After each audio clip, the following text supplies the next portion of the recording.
Oke teman-teman, kali ini kita bakal ngebahas tentang tanda baca yang dimana itu penting banget buat dibahas di TPS. Karena kalau nggak salah ya, di pemahaman bacaan dan menulis itu banyak banget nanyain tentang tanda baca yang tepat. Misalkan apakah ini memerlukan tanda koma atau tidak, atau di tanda koma sebelum kata ini ada atau enggak gitu, apakah kata ini perlu diganti atau enggak dan sebagainya. Jadi tanda baca ini harus banget dibahas dari awal-awalnya ya gitu. Jadi langsung aja kita tulis di sini penggunaan tanda baca. Tanda baca ini sering juga dibilangnya punktuasi ya. Jadi sama ya, tanda baca punktuasi itu sama aja. Kemudian kita bahas dulu dari yang paling sering ditanyain, itu adalah tanda baca koma. Tanda baca koma. Nah, tanda baca koma ini berkaitan dengan konjungsi ya. Berkaitan dengan konjungsi.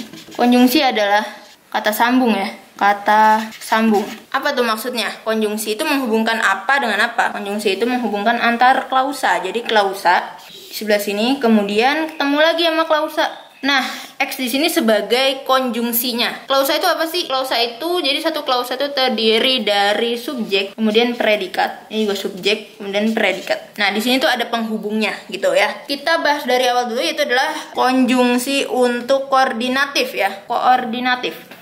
Konjungsi koordinatif ini juga sering disebut konjungsi setara. Kenapa disebut setara? Setara itu berarti dia sama-sama penting, baik klausa sebelum tanda hubung maupun setelah tanda sambungnya, kata sambungnya gitu ya. Jadi apa aja sih yang gunain, kita harus menggunakan apa aja untuk menyatakan dia sebagai koordinatif setara. Contoh, ini klausa. Kemudian ada kata dan, lalu klausa lagi. Nah, dan ini adalah konjungsinya. Dan ini adalah kata konjungsinya. Dimana sebelum kata dan, ini berarti sama pentingnya dengan setelah kata dan. Pada kata dan ini, kita tidak memerlukan yang namanya tanda koma. Jadi, biarkan saja seperti ini. Kemudian ada kata atau. Kemudian ada kata lalu. Nah, tiga kata ini, tiga konjungsi ini, tidak memerlukan yang namanya tanda koma. Lalu, yang mana sih yang menggunakan tanda koma? Itu seperti ini. Ini masih koordinatif setara, di mana sebelum dan sesudah konjungsi masih sama-sama penting. Kita pengen banget nih pakai tanda koma. Jadi begini.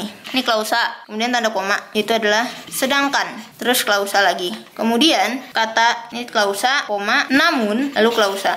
Lalu ada lagi klausa, koma, melainkan. Lalu klausa lagi.